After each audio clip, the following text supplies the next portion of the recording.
परभणी आणि हिंगोली जिल्ह्याच्या सीमेवरती येलदरी कॅम्प आणि येलदरी गावाच्या मधात पूर्णा नदीवरती जे आहेत ते येलदरी धरणाच्या खाली भव्य दिव्य आधुनिक तंत्रज्ञानाचा वापर करून पूल बांधण्यात आलेला आहे। आपण बघतोय की कशा प्रकारे हे टोमदार पूल जे आहे ते संबंधित प्रशासनानं बांधण्यात आले आहे। हिंगोली जिल्हा प्रशासनाचं म्हणणं आहे की हा पूल जो आहे तो सुपर्ण नदीची डॉक्युमेंटरी जी आहे ते परभणी जिल्ह्यात झाली, त्यामुळे हिंगोली जिल्ह्यात याचा काही या पुलासंदर्भात आपल्याकडे माहिती नसल्याची सार्वजनिक बांधकाम विभागाकडून देण्यात आलेली आहे। खरं तर हा पूल जो आहे तो येलदरी धरणाच्या एकदम पायथ्याशी बांधण्यात आलेला आहे। एकूण येलदरी धरणाला जे आहे ते 10 दरवाजे आहेत। 10 पैकी 6 दरवाजे जे आहेत ते परभणी जिल्ह्यात आहेत आणि 4 दरवाजे जे आहेत ते हिंगोली जिल्ह्यात आहेत। मी त्याच 4 दरवाजे असलेल्या बाउंड्रीमध्ये आहे आणि याच धरणाच्या खाली एक जुना पूल आहे। याच पुलावरती जे आहे ते अनेकांचे जीव गेलेले आहेत। आपण बघतोय की पुलाला जे आहे ते कठडे नाहीत, अरुंद पूल आहे। एका वेळी 2 वाहनं या पुलावरती क्रॉस होऊ शकत नाहीत, म्हणूनच काय कोट्यावधी रुपये बांधून हा पूल उभारण्यात आलेला आहे। खरं तर आपण बघतोय की मी आता त्याच पुलावरती आहे। याच पुलावरती जे आहे ते कोट्यावधी रुपयाचा निधी खर्च करण्यात आलेला आहे। मात्र कोट्यावधी रुपयाचा निधी खर्चून हे पूल अद्यापही वाहतुकीसाठी खुला करण्यात आलेला आहे। संबंधित प्रशासनाला आपण या पुलासंदर्भात माहिती विचारला असता संबंधित प्रशासनाने आपल्याला सांगितलं की हा पूल जो आहे तो या पुलाची जी आहे ते काही रक्कम जी आहे ते थकीत आहे। जवळपास 35 कोटी रुपये जे आहे ते देयक थकीत असल्याचं या हिंगोली प्रशासनाच्या आपल्याला सांगण्यात आलेलं आहे आणि नवीन जे आहे ते पुन्हा 25 कोटी रुपयाचाही निधी मिळाल्याचं संबंधित प्रशासनाने आपल्याला भ्रमध्वनीवरती सांगितलं। मात्र कॅमेरा पुढे येण्यास त्यांनी टाळाटाळ केलेली आहे। एकंदरीतच जर पाहायला गेलं तर येथील शेतकऱ्यांच्या जे आहे ते जमिनी अजूनही अधिग्रहण केले नसल्याची आपल्याला माहिती आहे। मी आता पुलाच्या हिंगोली जिल्ह्याच्या शेवटच्या बाउंड्रीवरती आले आहे। मी कॅमेरामॅनला विनंती करेल की या ठिकाणी ही शेती आहे। जवळपास शेतकऱ्यांनी जी आहे ती ही शेती या ठिकाणी नांगरटी करून टाकलेली आहे। पूर्णतः शेती जी आहे ते शेतकरी अजूनही वहतीत आहे, शेती वाहतात। मात्र संबंधित प्रशासनाने अजूनही या शेतकऱ्यांची जी आहे ते जमिनीचं अधिग्रहण केलेलं नाही। खरं तर सगळ्या जमिनी अधिग्रहण करून समोरचा रोडमॅप करूनच हा पूल बांधण्यात यावा होता, मात्र असं कुठेही झालेलं नसल्याचं आपल्याला दिसते।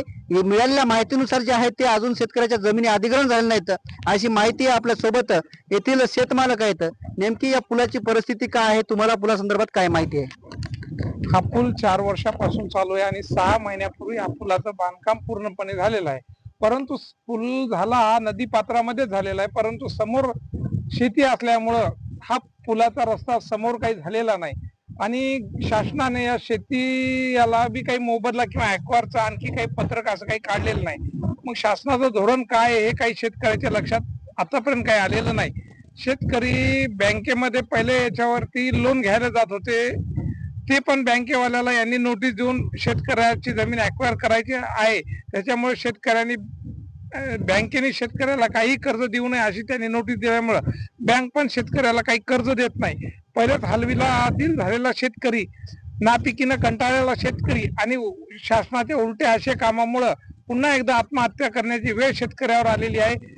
शासनाला एवढीच विनंती आहे की त्यांनी हा समोरचा काय हा विषय आहे तो त्यांनी स्पष्ट करून शेतकऱ्यांना मोबदला देऊन जमिनी ॲक्वायर करण्यात याव्या। शेतकरी शेती द्यायला तयार आहेत, कारण की इथं 2-4 महिन्याला एकदा अपघात होतो आणि एखादा तरी मृत्युमुखी पडतो। या मृत्यू पावलेल्या लोकांच्या आवेलना बघून शेतकरी बी शेती द्यायला तयार झालेले आहेत। आपण बघतोय अजून काही शेतकरी आपल्या सोबत आहेत। काय मागणी आहे तुमची? आता तुमची जमीन घेतलेली आहे का प्रशासनाने? नाही, आणखी नाही घेतली। आमच्याकडून फक्त ते 7-12 वगैरे द्या म्हणली होती, पण ते 7-12 घेऊन गेली, आणखीन काही मोबदला दिला नाही। 7-12 दिल्यानंतर तुम्हाला नोटीस वगैरे पुन्हा काहीच नाही? काहीच नाही। 2 वर्षापासून ते इकडे आलेच नाही। तुमची मागणी काय आता? आमची मागणी काय आहे, जमीन त्याला घ्यायची असली देऊ शकतात आणि आम्हाला मोबदला द्यायला पाहिजे। आपण बघतोय अजून काही शेतकरी आहेत। एवढा मोठा पूल बांधण्यात आलेला आहे, कोट्यावधी रुपये खर्च झाले, मात्र तुमच्या अजून जमिनीचं अधिग्रहण केलं नाहीत खालच्या? नाही। काय मागणी आहे? आमची मागणी असे लोक रोज ऍक्सिडेंट होऊन मृत्युमुखी पडतो, त्यांनी करायला पाहिजे रोड। आमचे 1-2-4 वेळेस त्यांनी सर्वे करून गेले आहेत रोडचा, पण रोडचा आणखीन काहीच नाही, कोणती नोटीस नाही, कुठली काहीच नाही। किती वर्ष झाली? 4 वर्ष झाले। पुलाचं काम बी सगळं ओके झाले, तरी पण ते काय आणखीन रोडचं पुढं काहीच मार्गी नाही। आता शेतामध्ये काय केलं तुम्ही खालच्या? गहू, हरभरा। हो। 7-12 नंतर कोणीच आलं नाही? कोणीच नाही आलं। तुझी मागणी? मागणी काय नाही, हेच की रोड व्हायला पाहिजेत, आमचा आम्हाला मोबदला द्यायला पाहिजे आणि आम्ही द्यायला तयार आहेत जमिनी, कारण इकडे लोक मरण्यापेक्षा हे दिलेलं बरं।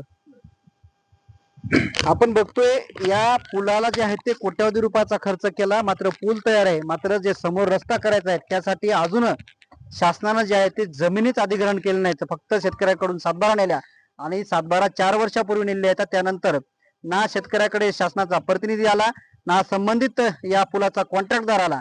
त्यामुळे शेतकरी हे आता हैराण आहेत, कारण शेतकऱ्यांनी जे आहे ते बँकेचं कर्ज करण्यासाठी सातबारा बँकेमध्ये दिली होती, मात्र त्यांना पीक कर्जही मिळत नाही. त्यामुळे शेतकरी कुठेतरी आता मेटाकुटीला आल्याचं आपल्याला पाहायला मिळत आहे. कॅमेरामन साईनाथ शिंदेसह मी रमेश चेंडके, TV9 मराठी, येलदरी, हिंगोली.